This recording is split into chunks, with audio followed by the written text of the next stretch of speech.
అనామిక, అంజలి ఇద్దరూ తోటికోడళ్లే అయినా వేరువేరు ఇళ్లల్లో ఉంటారు. వేరు కాపురాలు పెట్టుకొని ఎవరి జీవితం వారు గడుపుతూ ఉంటారు. కాకపోతే చిన్న కోడలు అంజలికి ధనవంతురాలు అనే గర్వం ఉంటుంది.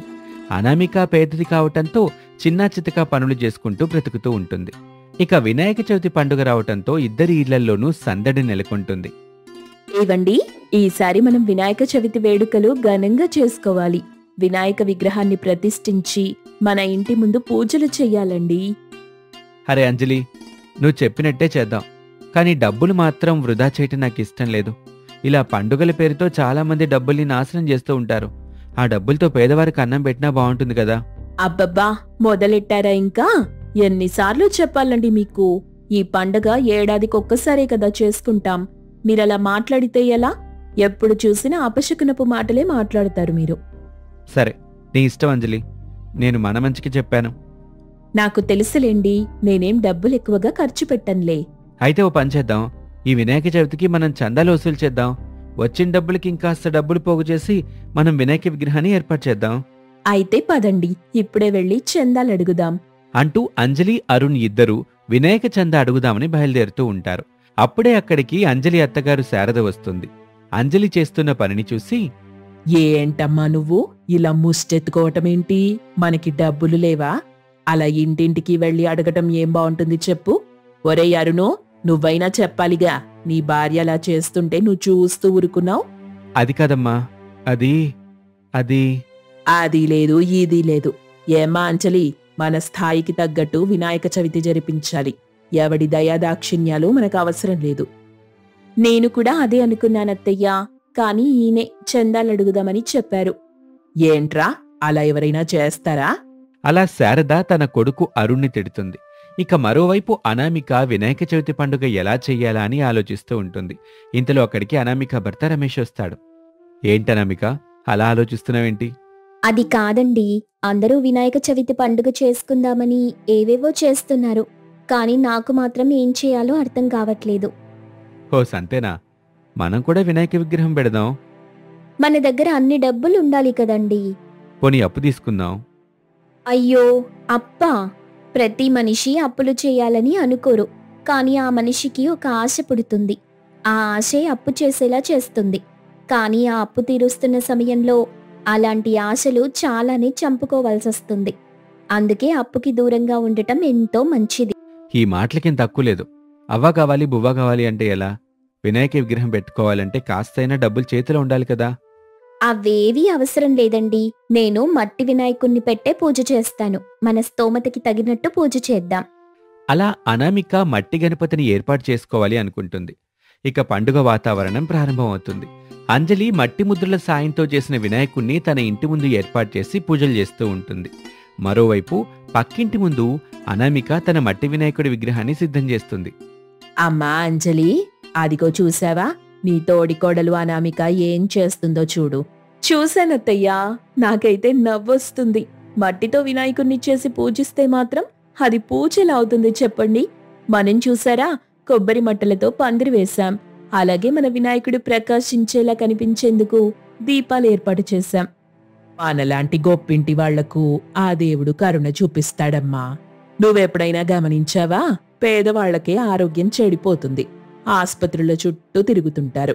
ఇక గొడవలు బాధలు అన్నీ పేదిళ్లలోనే కనిపిస్తాయి. మనలాంటి డబ్బున వాళ్ళింట్లో అవి కనిపించవు. ఒకవేళ కనిపించినా డబ్బుతో వాటిని మాయం చేసేస్తాం. చాలా బాగా చెప్పారత్తయ్యా. శారద, అంజలిలు అలా మాట్లాడుకుంటూ ఉంటే వారి మాటలు పట్టించుకోకుండా అనామిక తనపాటికి తాను తన మట్టి వినాయకుడికి పూజలు చేస్తూ ఉంటుంది.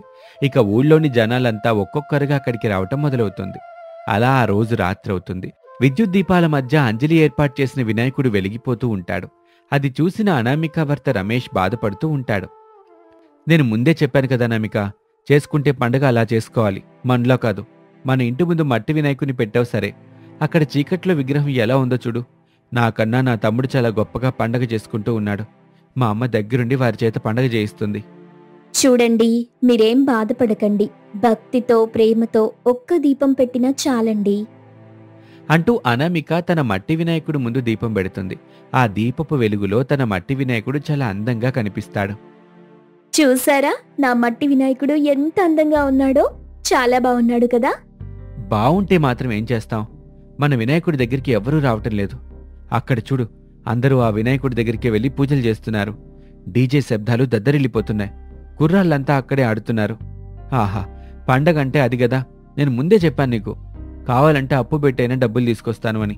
ఆ డబ్బులతో పండగ బాగా చేసుకుందామని కూడా చెప్పాను. నా మాట వినలేదు నువ్వు. అవన్నీ వద్దండి, నా మాట వినండి. సరేలే, తినడానికి ఏమైనా చేసావా లేదా? చేశానండి, ప్రసాదం చేశాను. ముందు మన వినాయకుడికి ప్రసాదం పెట్టి తర్వాత తిందాం. సరే, ఏదో ఒకటి చెయ్యి.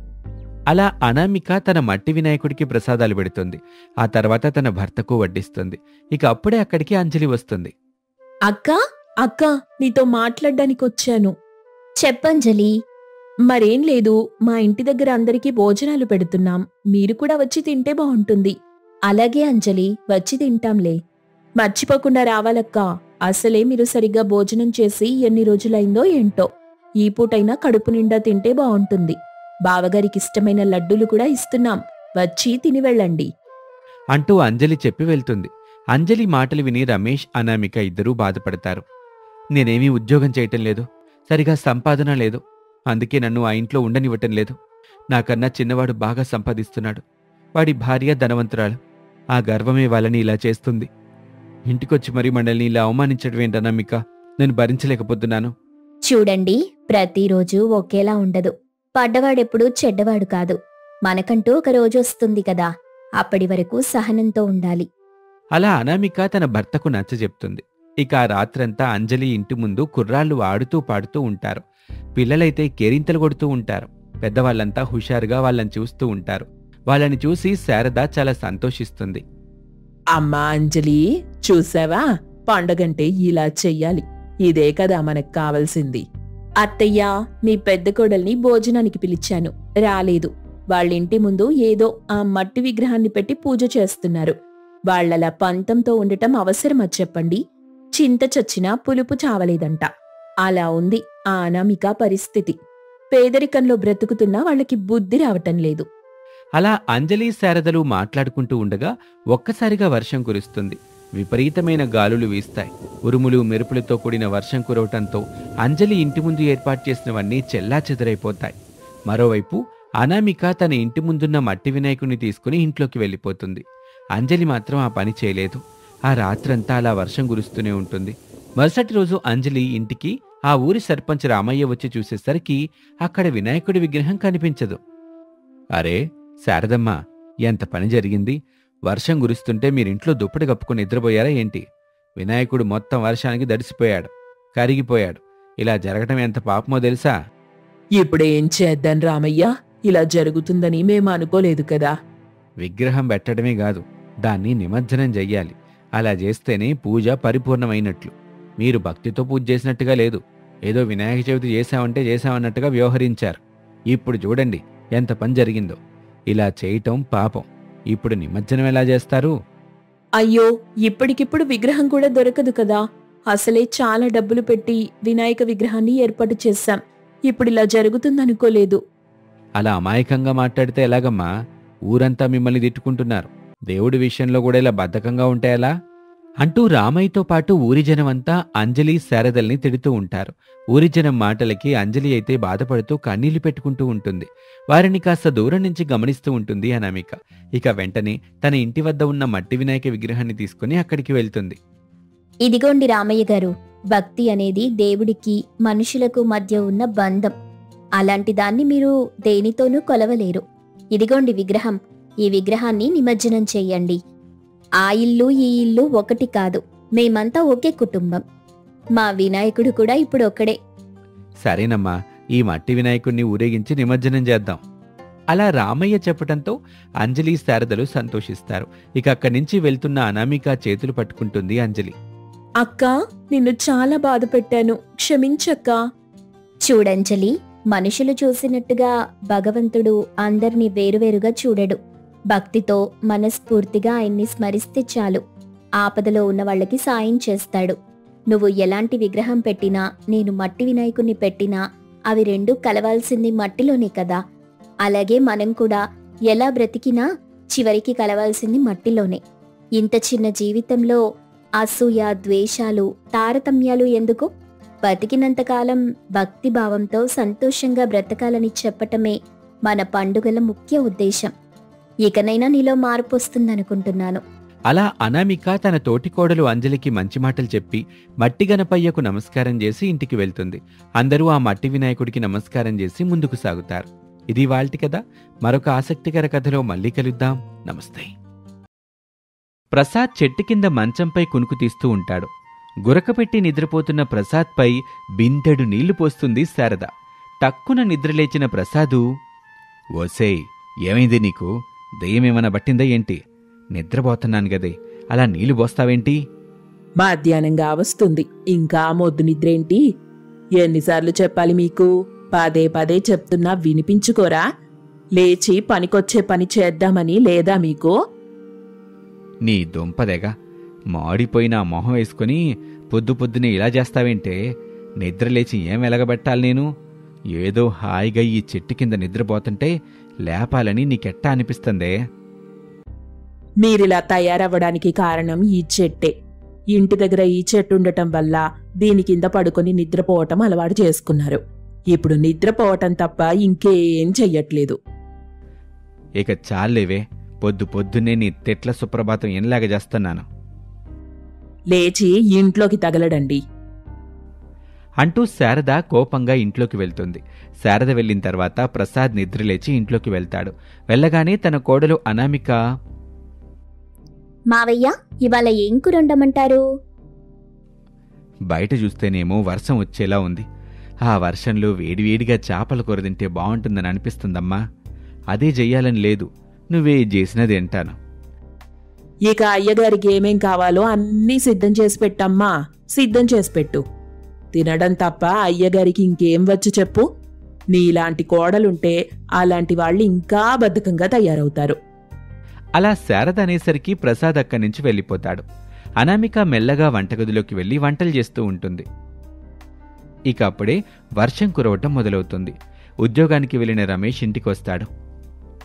ఏంటండి అప్పుడే వచ్చేశారు? అనామిక, మనం వెంటనే అన్నీ సర్దుకోవాలి. ఇంట్లో వస్తువులన్నింటినీ సర్దిపెట్టు. ఏమైందండి? ఎందుకు సర్ది పెట్టాలి?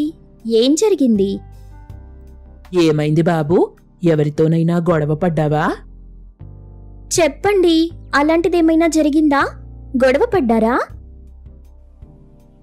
అబ్బబ్బా, మీ పాటికి మీరలా అనుకుంటే ఎలా చెప్పండి? వర్షం పడుతోంది, చూశారు కదా.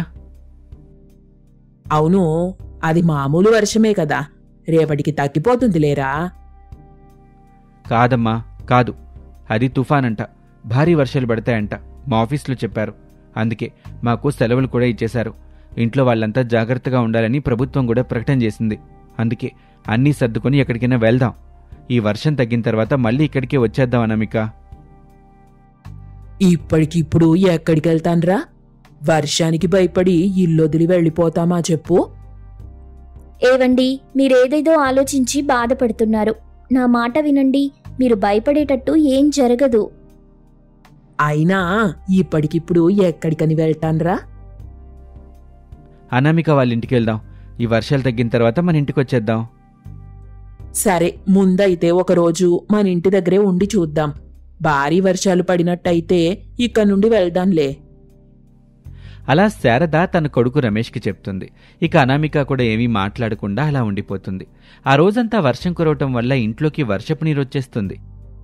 ఆ నీటిని చూసి భయపడిపోతారు శారద, రమేష్. నేను చెప్పాను కదమ్మా, అప్పుడే వెళ్ళిపోదామని అన్నాను. నా మాట వింటే కదా మీరు. ఇప్పుడు చూడండి, ఇంట్లో కూడా వర్షపు నీరొచ్చేస్తుంది. సరే, అలా కంగారు పడిపోకురా. నా మాట విను. కాస్త ప్రశాంతంగా ఉండు.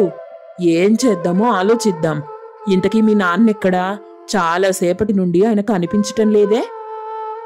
మావయ్య చెట్టు దగ్గరే ఉంటారు. నేనెళ్ళి చూసేస్తానుండండి అంటూ అనామిక ఆ చెట్టు దగ్గరికి వెళ్లి చూస్తుంది. అక్కడికి వెళ్లి చూస్తే చెట్టు కింద భారీగా వర్షపు నీరొచ్చేసి ఉంటుంది. తన మామగారిని ఎంత వెతికినా అక్కడ కనిపించలేదు. ఇక అప్పుడే చెట్టుపై నుంచి మాటలు వినిపిస్తాయి. మావయ్య, మావయ్య, ఎక్కడికెళ్లారు మీరు? ఎక్కడున్నారు మావయ్య? అమ్మా అనామిక, నేనిక్కడున్నాను చూడు.